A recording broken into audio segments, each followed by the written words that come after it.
Hello friends, welcome to भाषा classes. आप सबका स्वागत है।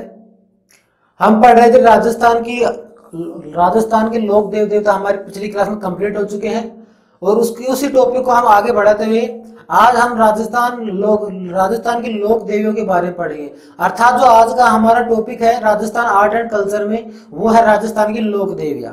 तो आज जो हमारा टॉपिक है राजस्थान की लोक देवियां, उसको स्टार्ट करने से पहले दो वर्ड्स आते हैं, मुख्य रूप से दो वर्ड्स आते हैं लोक देवियों में या लोक देवताओं में। एक तो आता है कुलदेव, कुलदेव या कुलदेवता, कुलदेवी या कुलदेवता। एक आता है आराध्य देवी, आराध्य देवी और आराध्य देवता।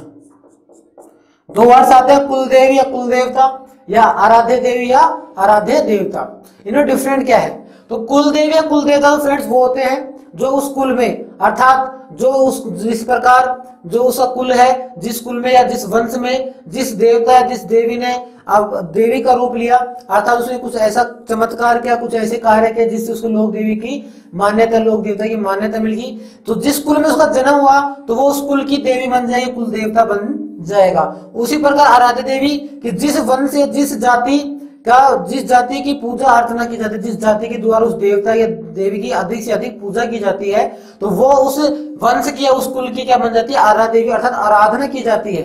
जिस कुल में जिस वंश में उसकी अधिक से अधिक आराधना की जाती है उसको माना जाता है, वो तो कुल देव, आराध्य देवी, आराध्य देवता कहलाता है। और जिस कुल में उस देवी या देवता का जन्म होता है उसको उस कुल में उस देवी को कुल देवी या कुल देवता के रूप में जाना जाता है। आज जो हमारा टॉपिक है आर्ट एंड कल्चर में, वह है राजस्थान की लोक देवियां। राजस्थान की लोक देवियां।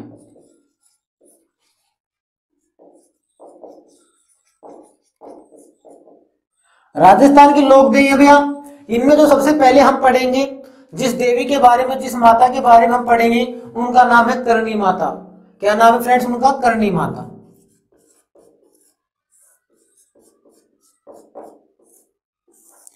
राजस्थान की लोक देवी सबसे पहले हम पढ़े करणी माता के बारे में कि करणी माता का जन्म कहां पर हुआ था, इनको देवी के रूप में किस प्रकार पूजा जाने लगा, क्यों पूजा जाने लगा, इनके बारे में। जो करणी माता है, इनका जो जन्म है, करणी माता का जन्म, तो करणी माता का जन्म हुआ था सुहाप गांव जोधपुर में। कहां पर हुआ था? सुहाप गांव जोधपुर में।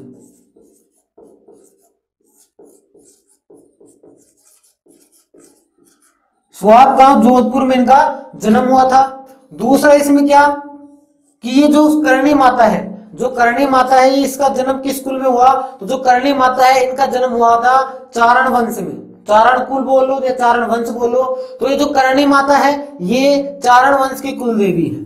किसकी है? चारण वंश की कुल देवी।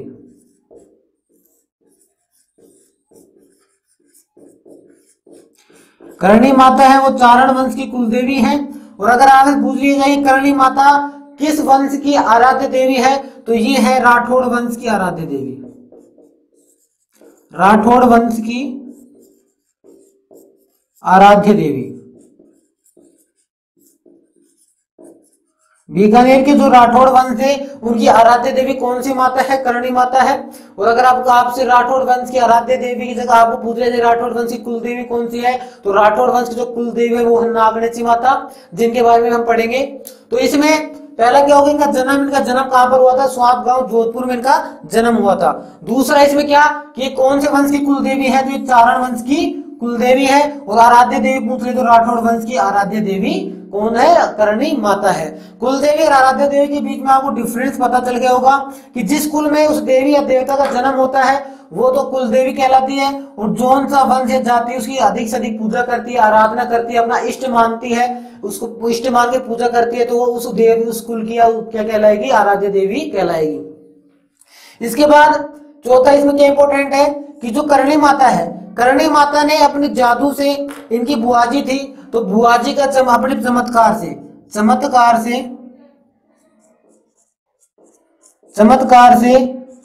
अपनी बुआजी को ठीक किया था।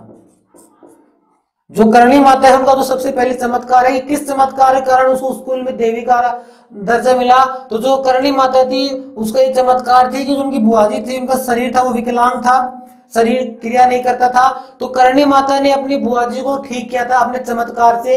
इस कारण उस कुल में अर्थात जब से करणी माता को किस रूप में पूजा जाने लगा, देवी के रूप में पूजा जाने लगा। इसके बाद इंपॉर्टेंट क्या है कि ये जो करणी माता है, करणी माता का मूल नाम, इनका जो करणी माता था इससे पहले इनका जो मूल नाम था, बचपन में नाम था, इनको देवी का दर्जा प्राप्त करने से पहले जो इनका नाम था वो क्या था, तो इनका जो मूल नाम था फ्रेंड्स वो था रिद्धिबाई। वो क्या था, रिद्धिबाई। कहीं कहीं पर आपको रिद्धिबाई लिखा मिलेगा तो कहीं कहीं पर आपको रिद्धुबाई भी मिला लिखेगा। रिद्धिबाई या रिद्धुबाई जो कि करणी माता क्या है, मूल नाम है। तो इसमें चमत्कार किस पे किया था, इनको बुआ जी के ऊपर चमत्कार किया था, तो इनकी बुआ जी के शरीर को इन्होंने अपने चमत्कार से ठीक किया था। और इनका मूल नाम क्या है, इनका मूल नाम है रिद्धिबाई या रिद्धुबाई, इनका मूल नाम है। जो करणी माता है, करणी माता के उपनाम के बारे में पूछेगा, अर्थात आपसे एग्जाम में आ जाएगी करणी माता का उपनाम क्या है, या ऐसे आ जाए इनके जो उपनाम है, उपनाम से भी क्वेश्चन पूछ लिए जा सकते हैं। तो करणी माता का पहला जो उपनाम है वह है चूहों वाली देवी, चूहों वाली देवी। दूसरा इनको जो इनका जो उपनाम है इंपॉर्टेंट है वो क्या है, जो करणी माता है उनको बोला जाता है डाडी वाली डोकरी, डाडी वाली डोकरी।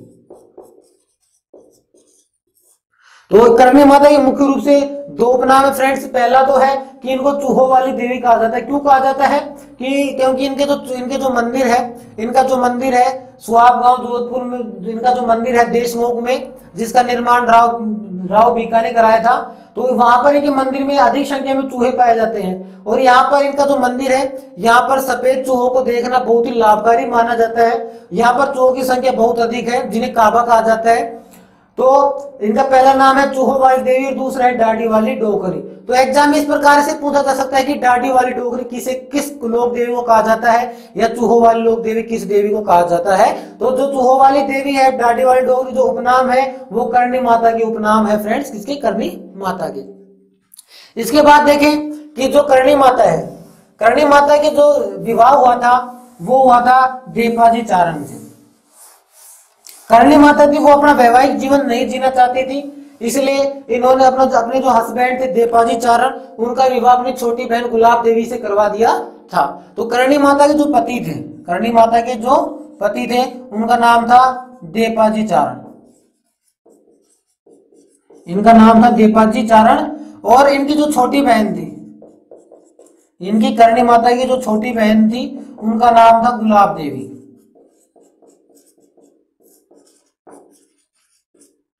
करणी माता के पति का नाम था देपाजी चारण और इनकी छोटी बहन का क्या नाम था, गुलाब देवी। तो जो करणी माता थी ये वैवाहिक जीवन न जीकर ये आराधना करती थी अपनी जो कुलदेवी है तेमड़ा राय माता, उनकी आराधना करती थी। और इनको जो वैवाहिक जीवन था वो जीना नहीं था, इसलिए ये देपाजी चारण अर्थात अपने पति की दूसरी शादी किससे करवा देती है, अपनी छोटी बहन गुलाब देवी से करवा देती है। देपाजी चारण और गुलाब देवी से एक पुत्र उत्पन्न होता है इन दोनों से, उसका नाम था लाखा। देपाजी चारण और गुलाब देवी का पुत्र हुआ जिनका नाम था लाखा। जो करणी माता है वो इनके पुत्र था लाखा को क्या ले लेती है, गोद ले लेती है। जो करणी माता है वो इनके पुत्र लाखा को क्या ले लेती है, गोद ले लेती है। और ये इनको गोद लेके लाखा को गोद लेकर चली जाती है कोलायत झील पर, कोलायत झील पर। कोलायत झील कहां पर है, मारवाड़ में है। तो ये लाखा को लेकर कहां पर चले जाते हैं, कोलायत झील पर चली जाती है। और कोलायत झील में ये जो लाखा है अर्थात देपाजी चारण और गुलाब देवी के जो पुत्र थे लाखा, ये कोलायत झील में डूब जाते हैं और ये क्या हो जाती है, इनकी क्या हो जाती है, मृत्यु हो जाती है। लाखा की क्या हो जाती है, कोलायत झील में मृत्यु हो जाती है। इसी कारण वर्तमान में यह मान्यता है कि जो चारण वंश के लोग हैं वो कोलायत झील के जो दर्शन है वो नहीं करते, या कोलायत झील का अगर कोई दर्शन कर लेता है तो उसको अशुभ माना जाता है। तो लाखा की मृत्यु के बाद जो करणी माता है वो मारवाड़ को अर्थात जो जोधपुर है उसको छोड़ देती है, उसको त्याग देती है और ये चली जाती है जांगल प्रदेश। तो इनके पति का नाम अगर एग्जाम पूछ रहे तो इनके पति का क्या नाम था, देपाजी चारण। उनकी छोटी बहन का क्या नाम था, गुलाब देवी। और अगर एग्जाम में ऐसे पूछ ले कि करणी माता ने किसको गोद लिया था, तो करणी माता ने किसको गोद लिया था, लाखा को गोद लिया था। इसके बाद की जो कहानी है वो क्या है कि लाखा की मृत्यु हो जाती है कोलायत झील में, जो करणी माता है। इसके बाद जो करणी माता है वो करणी माता मारवाड़ या जोधपुर, जो करणी माता है वो मारवाड़ या जोधपुर को त्याग कर छोड़कर कहां पर चली जाती हैं, ये चली जाती है जांगल प्रदेश, जांगल प्रदेश में। तो मारवाड़ का जिस टाइम करणी माता थी, जिस टाइम मारवाड़ के जो शासक थे, मारवाड़ के शासक या जोधपुर के शासक थे राव जोधा थे। और राव जोधा अपने पुत्र को जांगल प्रदेश, अपने इनके जो ज्येष्ठ पुत्र थे जिनका नाम था राव बीका, जिनका क्या नाम था, राव बीका। तो राव जोधा अपने ज्येष्ठ पुत्र को जांगल प्रदेश में भेज देते हैं उसके ऊपर राज्य करने के लिए, या उसको स्थापित अपना राज्य स्थापित करने के लिए। तो जांगल प्रदेश में जो करणी माता है वो मारवाड़ को छोड़कर जांगल प्रदेश में आ जाती है। और जांगल प्रदेश में जिस स्थान पर ये आती है, सर्वप्रथम जिस स्थान पर आती है उस स्थान का नाम था नेहेड़ी, नेहेड़ी या नेड़ी। उस स्थान का क्या नाम था, नेहडी या नेडी, कहीं पर आपको नेहडी मिलेगा, कहीं पर नेडी भी। तो मारवाड़ से लाखा की मृत्यु के बाद जो करणी माता है वो मारवाड़ को त्याग कर कहां पर आ जाती है, नेडी स्थान पर, नेडी पर आ जाती है। और कहा जाता है कि इसी स्थान पर अर्थात नेहडी या नेडी स्थान पर जो करणी माता है अपनी कुल देवी तेमड़ा राय माता,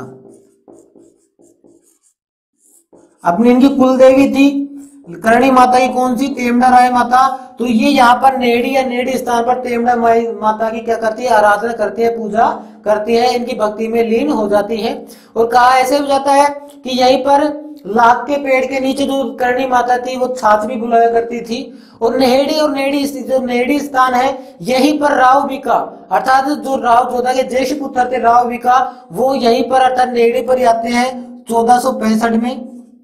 अर्थात करणी माता के आशीर्वाद से ही जो राव बीका था उन्होंने जांगल प्रदेश को जीता था। और जांगल प्रदेश को जीत कर 1465 ईस्वी में जांगल प्रदेश का नाम इन्होंने रख दिया था क्या, बीकानेर।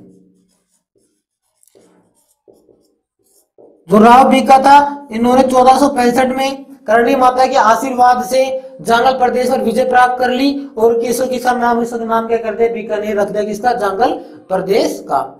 ये जो जांगल प्रदेश है इसके समीप ही, जांगल प्रदेश के समीप ही एक अन्य राज्य था जिसका नाम था जैसलमेर, जिसका क्या नाम था फ्रेंड्स, जैसलमेर नाम था।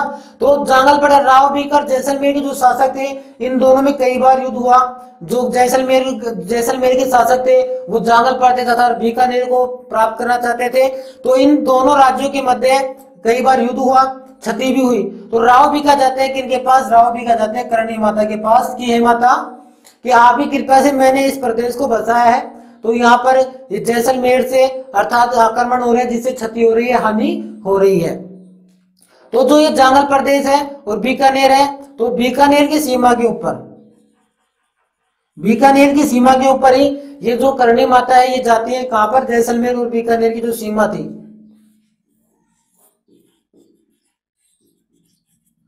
जैसलमेर और बीकानेर की जो सीमा थी वहां पर जाती है। और जिस स्थान पर ये जाती है अर्थात बीकानेर में एक स्थान है जिसका नाम है दियात्रा गांव, जिसका नाम है फ्रेंड्स क्या, दियात्रा गांव।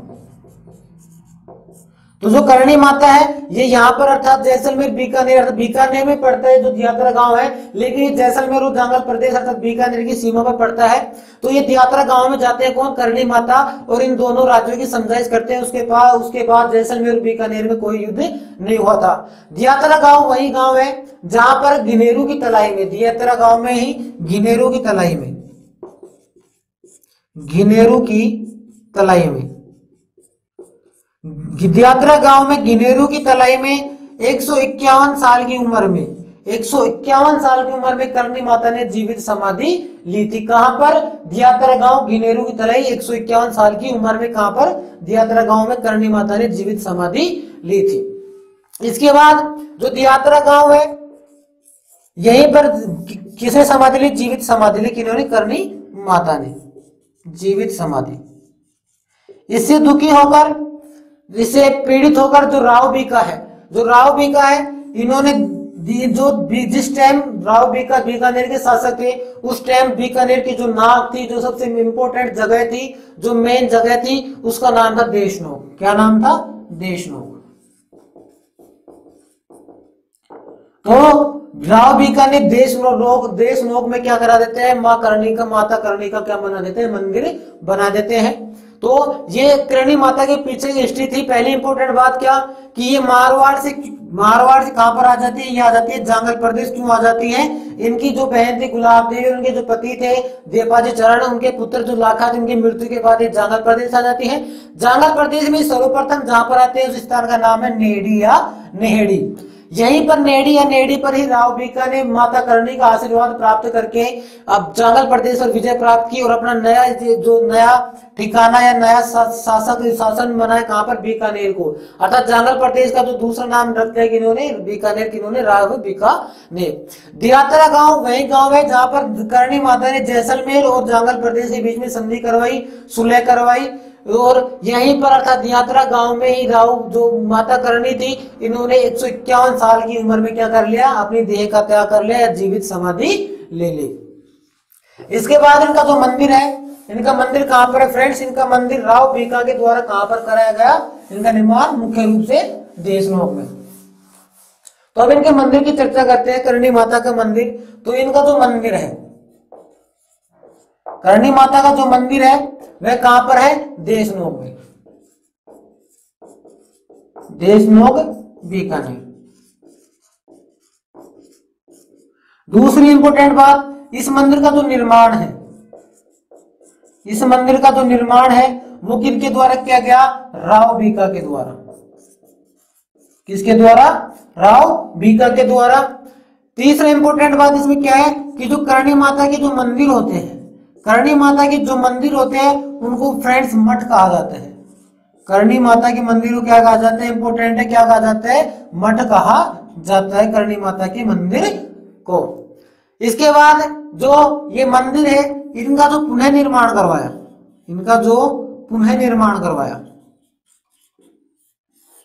तो करणी माता का निर्माण करवाया था राव बीका ने, जो कि राव जोधा के ज्येष्ठ पुत्र थे। और इनका जो पुनर्निर्माण करवाया था वो बीकानेर के शासक थे जिनका नाम था महाराजा गंगा सिंह।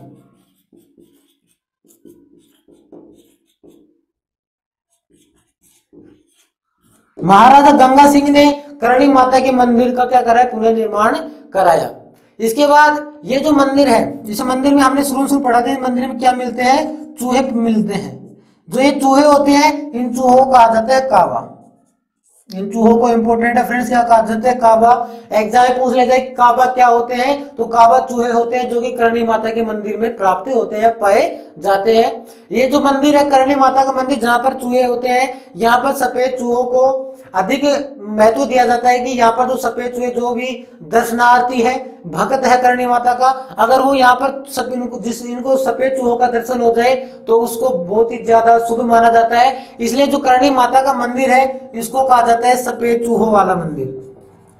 सफेद चूहों वाला मंदिर किसको कहा जाता है? सफेद चूहों वाला मंदिर कौन सा है? करणी माता का मंदिर है।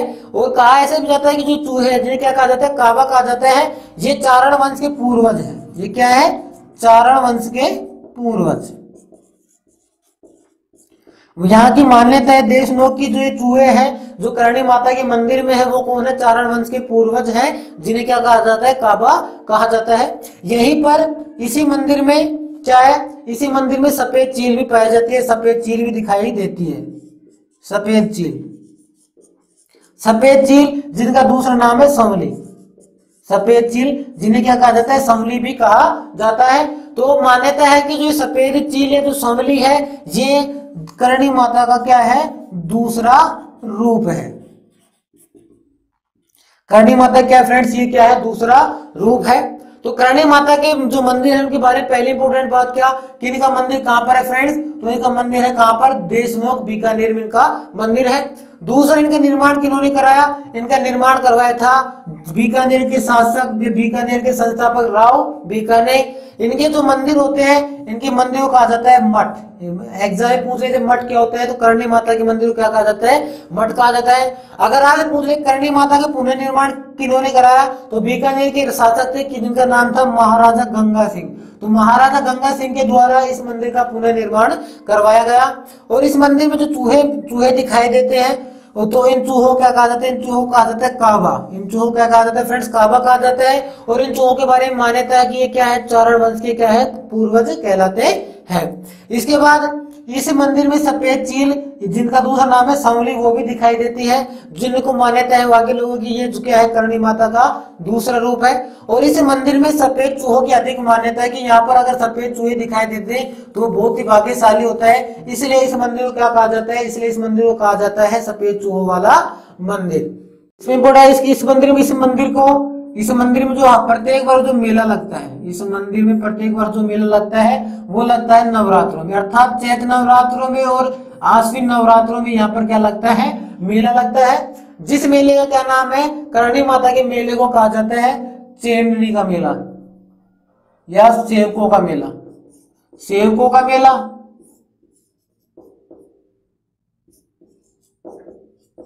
या चेरी चेरनी का मेला।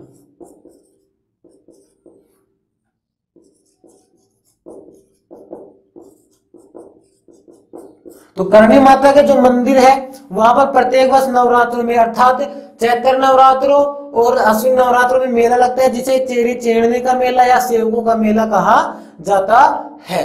तो फ्रेंड्स ये कंप्लीट है किसके बारे में, करणी माता के बारे में। पहली इंपॉर्टेंट बात कि करणी माता का जो जन्म हुआ था वो कहां पर हुआ था, स्वाप गांव में हुआ था, कहां पर, जोधपुर में हुआ था। इनको चारण वंश की कुलदेवी और बीकानेर के राठौड़ वंश की आराध्य देवी माना जाता है। इनके जो उपनाम है वो है चूहों वाली देवी या डाडी वाली डोकरी। इसके बाद इनके जो विवाह हुआ था, इनका विवाह हुआ था देपाजी चारण से, और इन्होंने अपनी बहन का था कि विवाहित जीवन नहीं जीना चाहती थी, तो इन्होंने अपने जो पति थे देपाजी चारण, उनका विवाह करा दिया था अपनी बहन, छोटी बहन गुलाब देवी से। उनसे जो पुत्र प्राप्त हुआ लाखा, उनको लेकर ही जाते हैं कोलायत झील के पास। कोलायत झील में डूबने से लाखा की मृत्यु हो जाती है, जिससे दुखी हो गया, पीड़ित होकर जो करणी माता है वो मारवाड़ या जोधपुर से आ जाती है, कहां पर, जांगल प्रदेश में। जांगल प्रदेश में सर्वप्रथम ये कहां पर आते हैं, नेडी या नेहड़ी स्थान पर। वहीं पर इन्होंने अपनी जो कुल देवी थी या आराध्य देवी थी, उनका नाम था तेमड़ा राय माता, जिनकी ये वहां पर आराधना करती है। और सन 1464 में जो राव बीका, अर्थात जो जोधपुर या मारवाड़ के जो शासक थे राव जोधा, उनके ज्येष्ठ पुत्र राव बीका 1465 में जांगल प्रदेश को जीत लेते हैं। किसके आशीर्वाद से, करणी माता के आशीर्वाद से। उसके बाद जो दियात्रा गांव कहां पर है, बीकानेर में है। दियात्रा गांव बीकानेर में जैसलमेर और जो बीकानेर है, इनके मध्य में जो विवाद था एक दूसरे को लेकर, दियात्रा गांव में जाकर करणी माता वहां सुलह कराते, इन दोनों राज्यों में क्या कराती है, संधि कराती है। इसके बाद दियात्रा गांव में ये क्या ले लेते हैं, जीवित समाधि ले लेते हैं 151 वर्ष की आयु में गिनेरू की तलाई में या तलहाई में। इस दुख से पीड़ित होकर जो राव बीका है, राव बीका ने करणी माता का मंदिर कहां पर बनवाया, देशनोक में, जो कि बीकानेर की नाम कहलाती थी उस टाइम। तो वहां पर इनका मंदिर बनवाया राव बीका ने, पुनर्निर्माण करवाया महाराजा गंगा सिंह ने।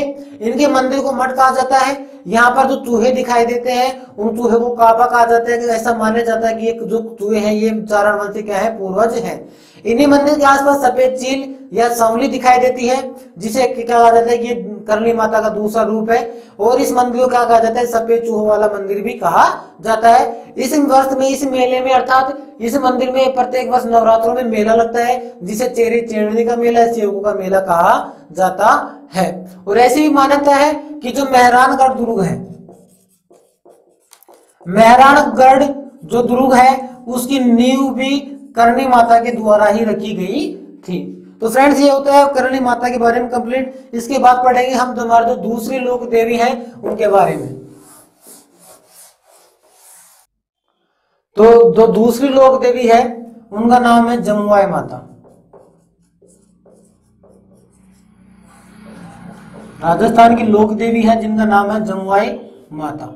जो जमुआई माता है इनके बारे में, इनकी जो हिस्ट्री है अर्थात किस प्रकार ये माता बनी, तो जो ढूंढाड़ क्षेत्र है, ढूंढाड़ क्षेत्र का आपने नाम सुना होगा, ढूंढाड़ क्षेत्र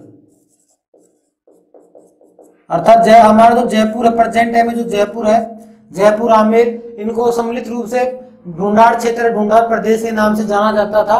तो जो ढूंढाड़ क्षेत्र है, ढूंढाड़ प्रदेश है, यहां पर शासन किया था कछुआ राजवंश ने। कछुआ राजवंश ने यहाँ पर क्या किया था, शासन किया था। और जो कछुआ राजवंश है ये जो भगवान राम थे, भगवान राम के क्या है पूर्वज, ये भगवान राम इनके पूर्वज है।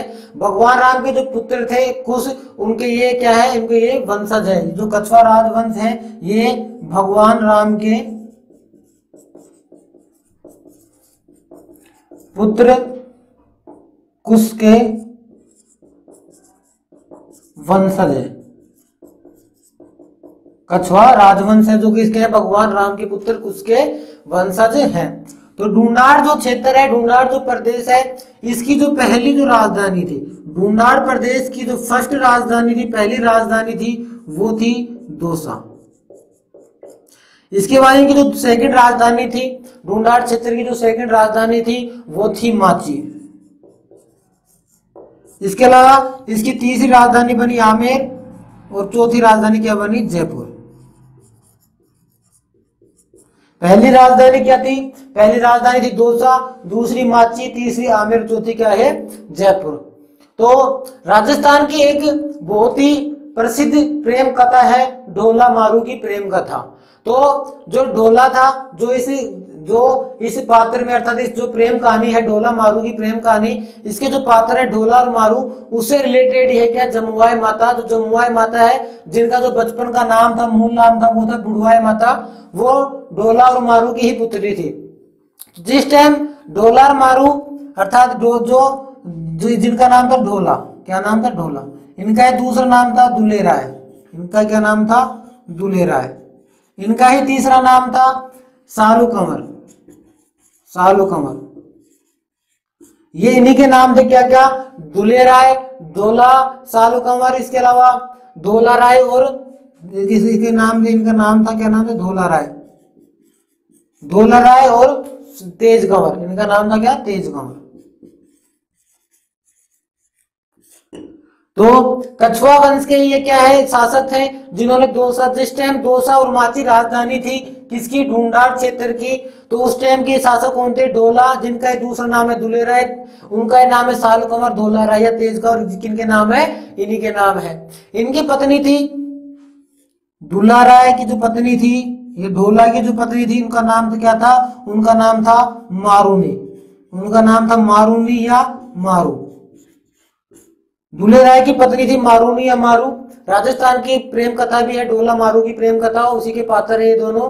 तो ढोला और मारू की जो पुत्री थी, ढोला और मारू की जो पुत्री थी, उनकी जो पुत्री हुई उनका नाम क्या था, बुढ़वाई, इनका नाम था बुढ़वाई।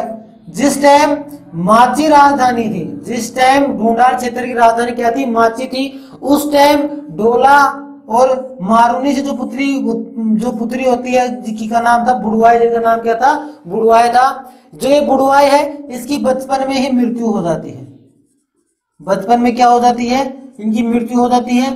और अपनी पुत्री की मृत्यु के बाद जो दुलेराय है, दुलेराय या दुलेराय, सालू कंवर, तेज कंवर है, इन्होंने बुढ़वाई माता का अर्थात जमुआई माता का मंदिर बना देते हैं। जमुआई माता क्या बना देते हैं, मंदिर। और मंदिर के बाद ये जो बुढ़वाई माता है किस नाम से पूजने लग जाती है, जमुआई माता के नाम से, जमुआई माता के नाम से पूजे जा लगती है। इनका जो निर्माण है, इनकी जो मंदिर का निर्माण है, बुढ़वाई माता है, जमुआई माता के जो मंदिर का निर्माण है वो ढोला अर्थात इनके पिता के द्वारा किया गया। कहां पर, माची में किया गया। जो ये माची है इसका नाम परिवर्तन कर दिया जाता है ढोला के द्वारा। इनका नाम सर्वप्रथम अर्थात भगवान राम के वंशज है, तो ढोला राय ढोला था, इन्होंने इनका नाम रखा था रामगढ़। क्या माची का परिवर्तित नाम क्या कर दिया, रामगढ़ कर दिया। और इनकी पुत्री के बाद, इनकी पुत्री के मृत्यु के उपरांत ये जो रामगढ़ है, इस रामगढ़ को ये जो माता है जमुआई माता, इतनी प्रसिद्ध हुई कि जो रामगढ़ है इसका नाम चेंज करके जमुआ रामगढ़ रख दिया गया। इसका जो नाम क्या रख दिया, जमुआ रामगढ़ इसका नाम रख दिया गया। तो यहां से आपको पहली इंपोर्टेंट बात कि जो जमुआई माता है इनका जो बचपन का नाम क्या है, बुढ़वाई माता या बुढ़वाई इनका बचपन का नाम या मूल नाम है। कछुआ वंश, कछुआ राजवंश है, इनकी एक कुलदेवी है कौन, जमुआई माता या बुढ़वाई माता की कछुआ राजवंश की कुलदेवी है। इनका जो मंदिर है वो कहां पर स्थित है, माची या आप कह लो रामगढ़ या जमुआ रामगढ़ में इनका मंदिर है। तो इनकी जो मुख्य मुख्य इंपोर्टेंट बात है वो किस प्रकार से है,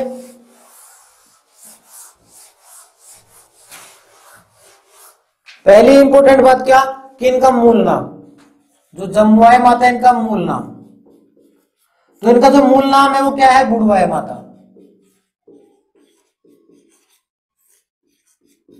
बुढ़वाई माता या बुढ़वाई इनका मूल नाम है।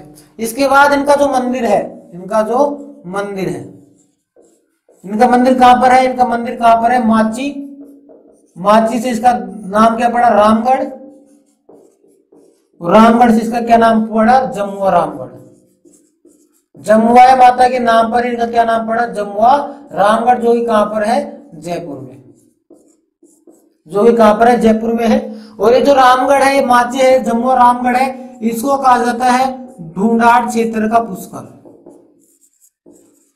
ढूंढाड़ क्षेत्र का पुष्कर, ढूंढाड़ क्षेत्र का पुष्कर किसे कहा जाता है, जम्मू रामगढ़ या रामगढ़ या माची को क्यों कहा जाता है कि जो पुष्कर है, पुष्कर में गुलाब की खेती बहुत अधिक की जाती है। उसी प्रकार राजस्थान में अर्थात जो ढूंढाड़ प्रदेश, सॉरी ढूंढाड़ क्षेत्र है, उसमें सर्वाधिक जो गुलाब की पुष्प की खेती होती है वो रामगढ़ में होती है, इसलिए रामगढ़ को क्या कहा जाता है, ढूंढाड़ क्षेत्र का पुष्कर कहा जाता है।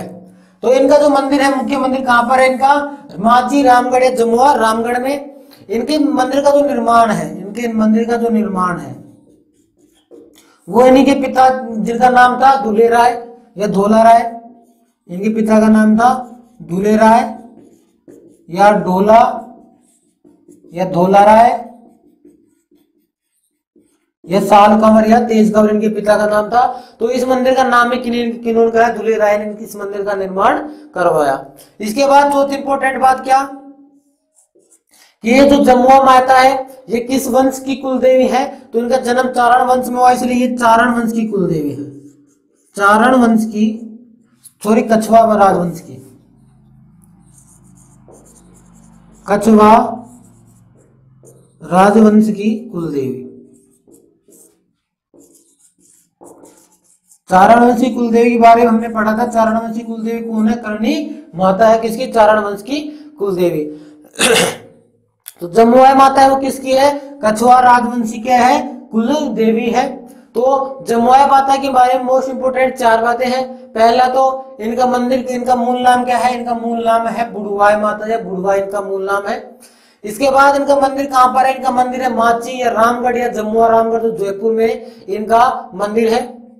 इसका निर्माण किन्होंने कराया, इनका निर्माण इनके पिता थे दुले राय, जिनका अन्य नाम है ढोला, धोला राय, साल कंवर या तेज कंवर, इन्हीं का नाम है, उन्होंने का निर्माण करवाया। और कछुआ राजवंश में राजवंशी क्या है, कुलदेवी किसकी, कछुआ राजवंश की। इसके अलावा इनकी माता का नाम पूछ ले, इनकी माता क्या नाम था, मारूनी, मारूनी या मारू, इनकी क्या थी, इनकी माता थी, इनकी जमुआई माता की माता क्या नाम था, मारूनी या मारू था। तो ये हो गई जमुआई माता। इसके बाद तीसरी हमारी जो लोक देवी है जिनका नाम है शीला देवी, अन्नपूर्णा माता, जो भी कछुआ राजवंशी क्या है, आराध्य देवी, उनके बारे में पढ़ते हैं। तो तीसरी जो हमारी लोक देवी है उनका नाम है शीला देवी, शीला देवी या शीतल या शीला माता। इन्हीं का दूसरा नाम अर्थात शीला देवी का दूसरा नाम है अन्नपूर्णा माता। क्या नाम इनका दूसरा नाम, अन्नपूर्णा माता।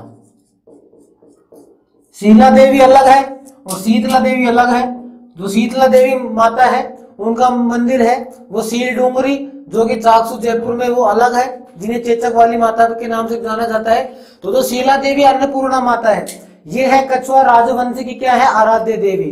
कछुआ राजवंशी कुलदेवी हमने पढ़ लिया जमुआई माता के बारे में। तो जो शीला देवी है ये कछुआ राजवंशी क्या है, आराध्य देवी है। शीला देवी जो इनका जो मंदिर है वो आमेर दुर्ग में है। इससे पहले जो शीला देवी है, इसकी पीछे की जो कहानी है उसके बारे में देखते हैं कि आपने MRM मिर्जा राजा मानसिंह, मिर्जा राजा मानसिंह, आपने MRM मिर्जा राजा मानसिंह का नाम सुना होगा। मिर्जा राजा मानसिंह कौन थे? मिर्जा राजा मानसिंह अकबर के जो मुगल बादशाह थे, अकबर उनके सेनापति थे। और मिर्जा राजा मानसिंह ही अकबर की सेना के वे ही सेनापति हैं जिन्होंने हल्दी घाटी युद्ध में महाराणा प्रताप के खिलाफ लड़ाई की थी या युद्ध किया था। तो जो राजा मानसिंह है, इन्होंने हल्दी घाटी युद्ध को जीतने के बाद, हल्दी घाटी युद्ध को जीतने के बाद जो मिर्जा राजा मानसिंह है, यह उत्तर भारत की तरफ चले जाते हैं। और उत्तर भारत की तरफ मिर्जा राजा जो मानसिंह है, इन्होंने काबुल विजय प्राप्त की, काबुल विजय प्राप्त की। इसके अलावा इन्होंने बिहार विजय और उड़ीसा विजय। मिर्जा राजा मानसिंह कौन थे? अकबर के सेनापति थे जिन्होंने हल्दी घाटी युद्ध के बाद काबुल विजय प्राप्त की, बिहार विजय प्राप्त की, उड़ीसा विजय प्राप्त। उत्तर जो भारत था उसको अधीन कर दिया था मुगल सम्राट किसके? अकबर के अधीन कर दिया था। इसके बाद अर्थात इन विजय के बाद उत्तरी भारत के ऊपर कब्जा, अर्थात उत्तरी भारत को अधीन करके ये सन 1594 में जो मिर्जा महाराजा मानसिंह है, ये 1594 में कहा चले जाते हैं? ये चले जाते हैं बंगाल अभियान के दौरान, बंगाल अभियान के दौरान। इंपोर्टेंट जो हम जो शीला देवी और अन्नपूर्णा माता को पढ़ रहे हैं, उनकी इंपोर्टेंट जो इनकी बात है वो क्या है? बंगाल अभियान। तो 1594 में जो मिर्जा राजा मानसिंह है वो कहां पर चले जाते हैं? बंगाल चले जाते हैं। तो जिस टाइम मिर्जा राजा मानसिंह 1594 बंगाल जाते हैं, उस टाइम जो बंगाल था वो दो भागों में विभाजित था। एक तो पूर्वी बंगाल,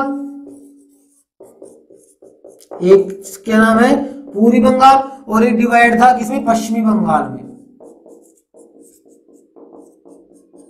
तो पश्चिमी बंगाल का जो शासक था वो जो अकबर था, MRM अर्थात मिर्जा राजा मानसिंह, जो कि अकबर के सेनापति थे, इनकी पराधीनता अर्थात इनकी पराधीनता स्वीकार कर लेता है। लेकिन जो पूर्वी बंगाल था अर्थात मिर्जा राजा मानसिंह पश्चिमी बंगाल को क्या कर लेता है? विजय कर लेता है, विजय प्राप्त कर लेता है। इसके बाद जो मिर्जा राजा मानसिंह था, इसकी नजर होती है पूर्वी बंगाल में। जिस टाइम पूर्वी बंगाल था, इसकी जो राजधानी थी वो क्या थी? इसकी राजधानी थी ढाका, जो कि फिलहाल बांग्लादेश की राजधानी ढाका। तो मिर्जा राजा मानसिंह पूर्वी बंगाल को जीतना चाहते थे, जिसकी राजधानी क्या थी? ढाका थी। तो जो पूर्वी बंगाल थे, इसके जो शासक थे, जो पूर्वी बंगाल के जो शासक थे, जिनका नाम था केदार कायत, केदार कायत। तो केदार कायत जो पूर्वी बंगाल क्या थे? पूर्वी बंगाल क्या थे? शासक थे। तो मिर्जा राजा मानसिंह पश्चिमी बंगाल को जीतने के बाद पूर्वी बंगाल है इसको जीतना चाहते थे। लेकिन मिर्जा राजा मानसिंह पूर्वी बंगाल के ऊपर 20 बार आक्रमण करते हैं। कितनी बार आक्रमण करते हैं? 20 बार आक्रमण करते हैं। और 20 के 20 बार ये विफल रहते हैं, असफल रहते हैं पूर्वी बंगाल को जीतने के लिए। उस टाइम जो मिर्जा राजा मानसिंह है वो सोचता है कि मैंने उत्तरी भारत को अर्थात लगभग संपूर्ण भारत को मैंने अधीन कर लिया, लेकिन जो पूर्वी बंगाल है इसमें मैं विजय कैसे प्राप्त नहीं कर रहा, विजय कैसे प्राप्त कर नहीं रहा।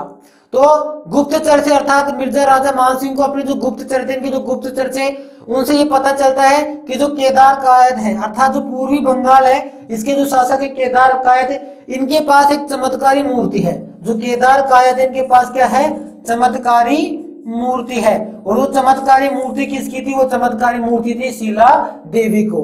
तो ऐसा कहा जाता है कि इस मूर्ति को यह वरदान प्राप्त था। ये जो मूर्ति है ये काले पत्थर पर उत्कीर्ण मूर्ति थी और अष्टभुजा देवी की मूर्ति थी। तो इस मूर्ति का क्या था कि इस मूर्ति की विधिवत जो पूजा करता है, जो भी राजा, जो भी शासक या जो भी व्यक्ति, वह किसी भी युद्ध में पराजित नहीं होता है। तो यह खबर जब मिर्जा राजा मानसिंह को प्राप्त हुई तो मिर्जा राजा मानसिंह जिस टाइम 21वीं बार अर्थात पूर्वी बंगाल पर जब 21वीं बार आक्रमण करने वाले थे, उससे पहले ये बात पता चली। तो जो मिर्जा राजा मानसिंह है वो केदार कायत के जो पंडित थे, जो पुजारी थे, उस माता के जो पुजारी थे, पूजन करते थे, उनके साथ सम्मिलित होकर उस माता की जो पूजा थी उसमें क्या करता है? विघ्न उत्पन्न कर देता है। तो विघन उत्पन्न कर देता है। उस टाइम विघन उत्पन्न करने के बाद जो मिर्जा राजा मान सिंह है वो केदार काय से 21वीं बार युद्ध लड़ता है और 21वीं बार वह विजय प्राप्त कर लेता है। कौन? मिर्जा राजा मान सिंह। तो मिर्जा राजा मान सिंह विघन उत्पन्न करके इस माता की पूजा में 21वीं बार पूरी बंगाल को क्या कर लेता है? अपने अधीन कर लेता है। उस टाइम जो केदार कायत है, केदार कायत एक स्थान है, जसोल स्थान, कहां पर? ढाका में, जिसमें क्या बहती है? जसोल में हुगली नदी। क्या बहती है? हुगली नदी। तो जो केदार कायत है वो इस चमत्कारी मूर्ति अर्थात शीला देवी अर्थात अन्नपूर्णा माता की जो मूर्ति थी, अष्टभुजा प्रतिमा थी, उसको हुगली नदी में फेंकवा देता है। और हुगली नदी से जो मूर्ति है वो प्राप्त किसको होती है? मिर्जा राजा मानसिंह के जो सेनापति थे उसको प्राप्त होती है। मिर्जा राजा मानसिंह उस सेनापति वो मूर्ति मिर्जा राजा मानसिंह को लाकर देता है। और मिर्जा राजा मानसिंह है वो केदार कायत की पुत्री के साथ विवाह करके, केदार कायत की जो पुत्री थी उसके साथ विवाह करके इस मूर्ति को दहेज के रूप में प्राप्त करके इस मूर्ति को लाते हैं आमेर दुर्ग में। और वहां पर इस माता के मंदिर का, इस माता को स्थापित करके वहां पर शीला देवी का क्या करते हैं? शीला देवी की माता का मंदिर बनवाते हैं। तो ये शीला देवी के बारे में डिटेल्स होगा कि किस प्रकार शीला देवी की जो मूर्ति थी वो कहां से प्राप्त हुई। तो जो शीला देवी है, शीला अन्नपूर्णा माता है, इसके बारे में आपको जो इम्पोर्टेंट बात है, जो कौन कौन सी है वो नोट कर लो फ्रेंड्स। क्या क्या? पहली बात तो क्या, जो शीला देवी है इनका जो मंदिर है, शीला देवी का जो मंदिर है वो कहां पर है? आमेर दुर्ग में। कि कहां पर है? आमेर दुर्ग में। दूसरी इंपॉर्टेंट बात क्या है कि ये क्या है? कछवाहा राजवंश की, कछवाहा राजवंशी क्या है? आराध्य देवी है। कछवाहा राजवंश की आराध्य देवी। कछवाहा राजवंशी क्या है? आराध्य देवी। इनके जो मंदिर है, इनके मंदिर का जो निर्माण है, इनके मंदिर का जो निर्माण है वो किसने करवाया? मिर्जा राजा मान सिंह ने। मिर्जा राजा मान सिंह ने, मिर्जा राजा मान सिंह ने इस मंदिर का निर्माण करवाया। और मिर्जा राजा मान सिंह को ये मूर्ति कहां से प्राप्त हुई थी? केदार कायत से उसकी पुत्री के साथ विवाह करके दहेज के रूप में इस मूर्ति को क्या किया था? प्राप्त किया था। एक बात फ्रेंड्स ये ध्यान रखना कि जितनी भी हम लोक देवे पढ़ेंगे, अधिकांश हम लोक देवे के जो मेले होते हैं वो नवरात्रों में भरते हैं, या तो चैत्र नवरात्रों में या अश्विन नवरात्रों में। जो जितनी भी हम लोग देवे पढ़ेंगे या जितनी भी देवियां है, माता है, उनके जो अधिकांश जो मेले लगते हैं वो चैत्र नवरात्र या अश्विन नवरात्रों में लगते हैं। ये इस मंदिर में जो शीला देवी की जो मूर्ति है, इस मंदिर में जो शीला देवी की मूर्ति है वो क्या है? अष्टभुजा प्रतिमा, अष्टभुजा प्रतिमा है। और दूसरी इंपोर्टेंट इस मूर्ति क्या है कि काले पत्थर पर यह उत्कीर्ण है, या काले पत्थर पर यह मूर्ति क्या है? निर्मित है, या काले पत्थर की यह मूर्ति है। तो फ्रेंड्स ये जो हमारी अन्नपूर्णा माता थी इसके बारे में कंप्लीट। इसका इंपॉर्टेंट बात क्या है कि इनका जो मंदिर है वो कहां पर है? आमेर दुर्ग में है। और इसके बाद एक कछवाहा राजवंश की क्या है? आराध्य देवी है। कछवाहा राजवंश की आराध्य देवी है, ना कि कुल देवी। और अगर आपसे कुल देवी पूछे तो वो क्या है? जमुआय माता है, कुड़माय माता है। जो कछवाहा राजवंशी क्या है? कुल देवी है। इस मंदिर का निर्माण मिर्जा राजा मान सिंह अर्थात जो मुगल सम्राट अकबर के क्या थे? सेनापति थे। इस मूर्ति के बारे में, इस मूर्ति की जो मुख्य दो विशेषताएं क्या है? एक तो अष्टभुजा यह प्रतिमा है, और ये किस पे है? काले पत्थर की यह मूर्ति है। और यहाँ पर जो मेला लगता है प्रत्येक वर्ष को कब लगता है? चैत्र नवरात्रों में, अश्विन नवरात्रों में यहाँ पर मेला लगता है। तो फ्रेंड्स ये कंप्लीट है शीला देवी के बारे में। अगर आपको वीडियो अच्छी लगी तो लाइक करें, शेयर करें, और अन्य जो हमारी लोक देवियां बच रही है उनके बारे में हम अगली वीडियो में पढ़ेंगे। जब तक thank you so much friends.